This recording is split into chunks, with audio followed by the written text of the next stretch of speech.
ഇന്ന് അനിയൻ്റെ ബർത്ത്ഡേ ആണ് കേട്ടോ. അപ്പോൾ വൈകിട്ട് അവൻ്റെ ഫ്രണ്ട്സൊക്കെ വരുമെന്ന് പറഞ്ഞിട്ടുണ്ടായിരുന്നു. അപ്പോൾ ഒരു പരിപാടി വേണമെന്ന് ഓർത്തതല്ല. അപ്പോൾ അവരൊക്കെ വരുമെന്ന് പറഞ്ഞപ്പോഴത്തേക്കിനും എന്തെങ്കിലുമൊക്കെ ഉണ്ടാക്കണ്ടേ. അപ്പോൾ കുറച്ച് കപ്പയും ചിക്കനും ഒക്കെ വാങ്ങിയിട്ട് വന്നിട്ടുണ്ടായിരുന്നു.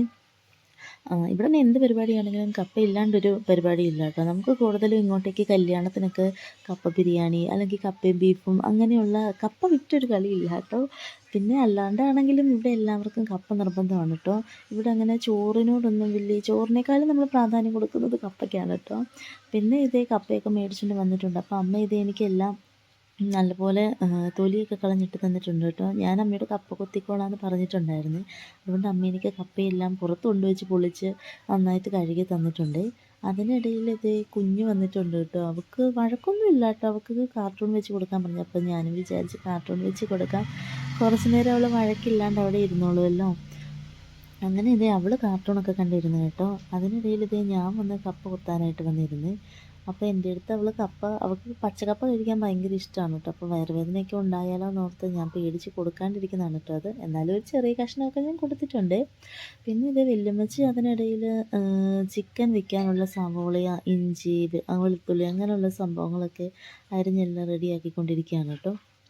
എനിക്കാണെങ്കിൽ ഈ കത്തി വെച്ച് അരിഞ്ഞിട്ട് ഒരു വശം കിട്ടുന്നില്ല കേട്ടോ. ഞാൻ 3 കത്തിയൊക്കെ മാറ്റിയും മറിച്ച് കൊടുത്തിട്ടൊക്കെയാണ് കേട്ടോ അരിയുന്നത്. എന്നാലും എനിക്കൊരു സ്പീഡ് കിട്ടുന്നുണ്ടായിരുന്നില്ലേ. സമയത്തിനാവില്ലെന്നും പറഞ്ഞുകൊണ്ട് അമ്മ വന്ന് എൻ്റെ കയ്യിൽ നിന്ന് കത്തി മേടിച്ചിരുന്ന് അമ്മ കപ്പ കൊത്തിയിട്ടു. പെട്ടെന്ന് അമ്മ കപ്പ കൊത്തുന്നുണ്ട്. അതിനിടയിൽ അച്ചാച്ചി ജോലിയൊക്കെ കഴിഞ്ഞ് വന്നിട്ടുണ്ടായിരുന്നു കേട്ടോ. അപ്പോൾ ഞങ്ങൾ കുറച്ച് കപ്പ പുഴുങ്ങിയിട്ടുണ്ടായിരുന്നു കേട്ടോ. ചേച്ചിക്ക് ജോലി കഴിഞ്ഞ് വരുമ്പോൾ എന്തെങ്കിലും കഴിക്കാൻ വേണം, നിർബന്ധമാണ് കേട്ടോ. മടുത്ത് വരുമ്പോഴത്തേക്കിനും ഭയങ്കര വിശപ്പാണ്. അപ്പോൾ അച്ചാച്ചിക്ക് കപ്പ നല്ല ചൂടായിട്ട് കപ്പ പുഴുങ്ങി വെച്ചിട്ടുണ്ടായിരുന്നു കേട്ടോ. അപ്പോൾ അച്ചാച്ചി കഴിക്കാനെടുത്തപ്പോൾ ഞാനും കുഞ്ഞും കൂടെ അച്ചാച്ചിയോട് കഴിക്കാനായിട്ട് പോയി. നല്ല കപ്പയായിരുന്നു കേട്ടോ. എന്തായാലും നല്ല ടേസ്റ്റ് ഉണ്ടായിരുന്നു. ഇനി മഴയൊക്കെ ആയിട്ടാണോ എന്ന് അറിയില്ല കേട്ടോ. അപ്പോൾ കപ്പയുടെ കൂടെ ബീഫ് ഉലത്തിയതും പിന്നെ ഒരു ഉണക്കമീൻ വറുത്താണ് കേട്ടോ.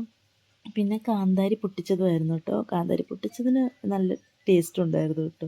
പിന്നെ ഞാനും അച്ചാച്ചിയും കുഞ്ഞും കൂടെ കപ്പയൊക്കെ കഴിച്ച് അച്ചാച്ചി പിന്നെ കുറച്ച് നേരം ടി വി ഒക്കെ കാണാനായിട്ടൊക്കെ പോയിരുന്നു കേട്ടോ. പിന്നെ ഞാനും കുഞ്ഞോട് പായസം വെക്കാനുള്ള സേമിയ ഒടിച്ചുകൊണ്ടിരിക്കുകയാണ് കേട്ടോ. അപ്പോൾ ഞാൻ ഇതൊക്കെ ഒടിക്കാനായിട്ട് കുഞ്ഞിന് ഭയങ്കര ഇഷ്ടമാണ് കേട്ടോ. അപ്പോൾ എൻ്റെ കൂടെ വന്നിരുന്ന ആൾ ഭയങ്കര സഹായമാണ് കേട്ടോ. അങ്ങനെ കപ്പ വേവിച്ച് ചിക്കനും കറി വെച്ച് പായസം ഉണ്ടാക്കാൻ ഓർത്തിട്ടാണ്. അപ്പോൾ കപ്പയുടെ പരിപാടിയൊക്കെ അമ്മയാണ് കേട്ടോ നോക്കുന്നത്. അമ്മ കപ്പയൊക്കെ കുത്തിക്കൊണ്ട് പോയിട്ടുണ്ട്.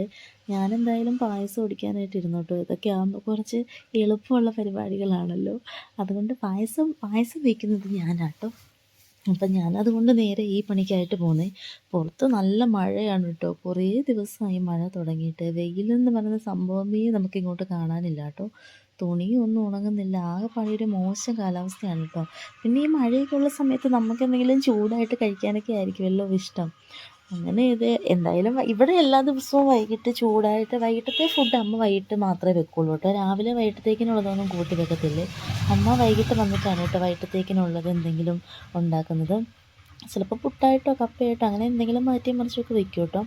പിന്നെ അമ്മ കപ്പയെല്ലാം അടുപ്പത്ത് വെച്ച് എല്ലാം വെന്ത് ഊറ്റിയിട്ടുണ്ട്. പിന്നെ അടുത്ത കാലത്തിലേക്ക് കയറ്റി വെച്ചത് പായസമാണ് കേട്ടോ. അമ്മ അങ്ങനെ ഗ്യാസിലുള്ള വലിയ പരിപാടികളൊന്നുമില്ല കേട്ടോ. അമ്മ കൂടുതലും അടുപ്പിലാണ് എല്ലാം. ചോറാണെങ്കിലും അല്ലെങ്കിൽ കപ്പ, ഇറച്ചി അങ്ങനെയുള്ള സംഭവങ്ങളൊക്കെ അമ്മ വയ്ക്കുന്നത് അടുത്താണ് കേട്ടോ. അമ്മ അങ്ങനെ ഗ്യാസ് ഇടയ്ക്ക് മാത്രമേ അമ്മ ഉപയോഗിക്കാറുള്ളൂ. പിന്നെ പായസം അടുപ്പത്ത് വെക്കാൻ നേരം എനിക്കൊരു മടി ഉണ്ടായിരുന്നു കേട്ടോ. ഇത് കുറേ സമയം നമ്മൾ ഇളക്കിക്കൊണ്ട് നിൽക്കുമ്പം തീയുടെ ഭയങ്കര ചൂടടിക്കും കേട്ടോ. ഞാൻ കൂടുതലും ഗ്യാസിൽ വെക്കുന്നത് കൊണ്ട് എനിക്ക് അടുപ്പിൻ്റെ ചൂട്ടിൽ വന്ന് നിന്നിട്ട് ഭയങ്കര ബുദ്ധിമുട്ട് തോന്നി കേട്ടോ. പക്ഷേ തണുപ്പൊക്കെ ഉള്ളത് കൊണ്ട് ചൂടടിച്ച് നിൽക്കാനൊരു സുഖം ഉണ്ടായിരുന്നു കേട്ടോ അടുപ്പിൻ്റെ ചൂട്ടിൽ. പിന്നെ കപ്പയ്ക്കുള്ള അരപ്പൊക്കെ ഇട്ടു, ഉപ്പൊക്കെ ഇട്ടു, പാല് തിളച്ച് വരുന്നതേ ഉള്ളേ. അപ്പോൾ ഇടയ്ക്ക് ഞാൻ അതും നോക്കുന്നുണ്ട് കേട്ടോ. അല്ലെങ്കിൽ പിന്നെ തിളച്ച് പോയെങ്കിലോ. അങ്ങനെ അമ്മ കുറച്ച് അരപ്പിൻ്റെ വെള്ളമൊക്കെ ഒഴിച്ച് അടുത്ത അടുപ്പിൽ തീ കത്തിക്കുന്നുണ്ട്. നല്ല തീ വേണ്ടെന്നാണ് കേട്ടോ അമ്മ പറഞ്ഞത്. അപ്പോൾ അമ്മ കപ്പ ഒന്നുകൂടി എടുത്ത് വെക്കും, അതിനടിയിലെ വെള്ളം ഒന്ന് ചെറുതായിട്ട് പറ്റാൻ വേണ്ടിയിട്ട്. അപ്പോൾ അമ്മയ്ക്ക് അതിൻ്റെ അളവൊക്കെ കണ്ട് അമ്മ വാങ്ങും കേട്ടോ. ഞാനൊക്കെയാണ് വെക്കുന്നതെങ്കിൽ എപ്പോൾ കരിഞ്ഞു പോയെന്ന് ചോദിച്ചാൽ മതി. എനിക്കിപ്പോഴും അറിയില്ല കേട്ടോ കപ്പ വേവിക്കുന്നത്. അമ്മ ഇങ്ങനെ കുഴച്ചെടുക്കുന്ന രീതിക്ക് കുഴച്ചെടുക്കാൻ എനിക്കിപ്പോഴും അറിയത്തില്ല കേട്ടോ. പക്ഷെ അമ്മ വെക്കുന്നതിന് നല്ല ടേസ്റ്റ് ഉണ്ട് കേട്ടോ. അമ്മ നന്നായിട്ട് വെക്കുവേ കപ്പയൊക്കെ. പിന്നെ ഇതേ കയ്പ്പൊന്നും ഇല്ലാത്ത കപ്പയായിരുന്നു കേട്ടോ. അതുകൊണ്ട് എന്തായാലും ഇന്നത്തെ കപ്പ നല്ലതായിരിക്കും.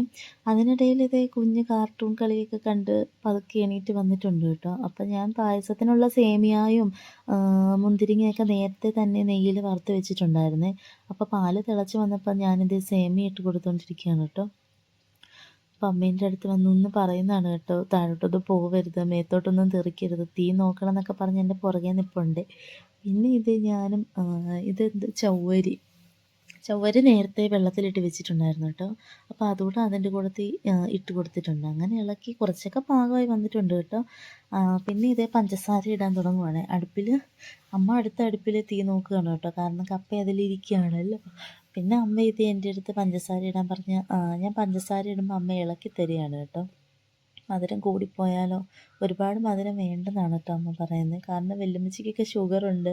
പിന്നെ വല്യമ്മച്ചിയാണ് കേട്ടോ പാചകത്തിൻ്റെ എല്ലാം. ഇപ്പോൾ വല്യമ്മച്ചിക്ക് ഫുഡിൽ ഉണ്ടാക്കാൻ അറിയത്തില്ലാത്ത സാധനങ്ങൾ അങ്ങനെയൊന്നും ഇല്ല കേട്ടോ, എല്ലാം വെക്കും കേട്ടോ അമ്മച്ചി. അപ്പം ഞാൻ വയ്ക്കുന്നത് എങ്ങനെയുണ്ട്, കൊള്ളാവോ എന്നൊക്കെ എൻ്റെ അടുത്ത് വന്ന് നിന്ന് പതുക്കെ നോക്കുവാണ് കേട്ടോ. വല്യമ്മച്ചി പിന്നെ ഓക്കെ പറഞ്ഞിട്ടുണ്ടെങ്കിൽ നമ്മൾ വെച്ചത് അത്യാവശ്യം കൊള്ളാമെന്നാണ് കേട്ടോ അർത്ഥം. പിന്നെ ഇത് അമ്മ കപ്പയൊക്കെ വാങ്ങിയത് നേരെ കപ്പ കുഴയ്ക്കാനായിട്ട് പോയിരുന്നു. ഇത് ഈ അമ്മ ഇവിടെ സ്പൂണ് വെച്ച് തവി വെച്ചിട്ടല്ല കേട്ടോ കുഴയ്ക്കുന്നത്. ഇത് കപ്പത്തുടുപ്പ്. ഇത് നമുക്ക് വാങ്ങാനും കിട്ടും. പിന്നെ ഇതിവിടെ അച്ചാച്ചി ഉണ്ടാക്കിയെടുത്തതാണ് കേട്ടോ കപ്പ കുഴയ്ക്കാനായിട്ട്. അങ്ങനെ ഇത് അമ്മ ഈ കപ്പത്തുടുപ്പൊക്കെ വെച്ച് കാലുകൊണ്ട് നല്ല ടൈറ്റായിട്ട് പിടിച്ചിട്ടാണ് കേട്ടോ ഇങ്ങനെ കപ്പ കുഴച്ചെടുക്കുന്നത്. അറിയത്തില്ലാത്തവരൊക്കെ കുഴയ്ക്കാൻ ചെന്നിട്ടുണ്ടെങ്കിൽ നമ്മളിത് വെച്ച് കുഴയ്ക്കുമ്പോൾ പാത്രം കറങ്ങിപ്പോകും കേട്ടോ. എനിക്കറിയത്തില്ല കേട്ടോ. അതുകൊണ്ട് അമ്മ ഇത് കപ്പയൊക്കെ നല്ല രീതിക്ക് കുഴച്ചെടുക്കുകയാണ് കേട്ടോ.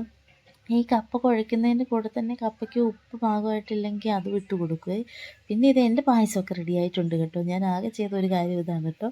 അപ്പോൾ എൻ്റെ പായസം എല്ലാം നല്ല രീതിക്ക് റെഡി ആയിട്ടുണ്ട്. കൊള്ളാമെന്നാണ് കേട്ടോ ചെറുതായിട്ട് നോക്കിയവരൊക്കെ പറഞ്ഞത്.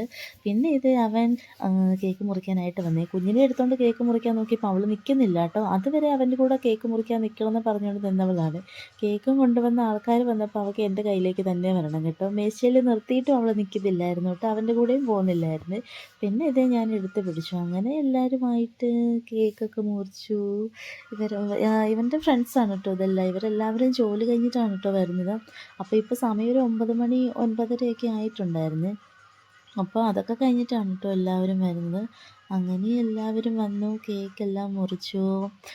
നല്ല മഴയാണ് കേട്ടോ. വൈകുന്നേരമായിട്ടും ഭയങ്കര മഴയായിരുന്നു. അപ്പോൾ എല്ലാവരും കൂടെ പുറത്താണ് കേട്ടോ ഇരുന്നത്. ഒട്ടും ജാടയൊന്നും ഇല്ലാത്തവരാണ് കേട്ടോ. അതുകൊണ്ട് അവന്മാരെല്ലാവരും കൂടെ പുറത്തിരുന്ന് കഴിച്ചു കേട്ടോ. അപ്പോൾ ഇന്നത്തെ അത്യാവശ്യം പരിപാടികളൊക്കെ ഇവിടം കൊണ്ട് തീർന്നു കേട്ടോ. അപ്പോൾ ഇത്രയേ ഉള്ളൂ ഇന്നത്തെ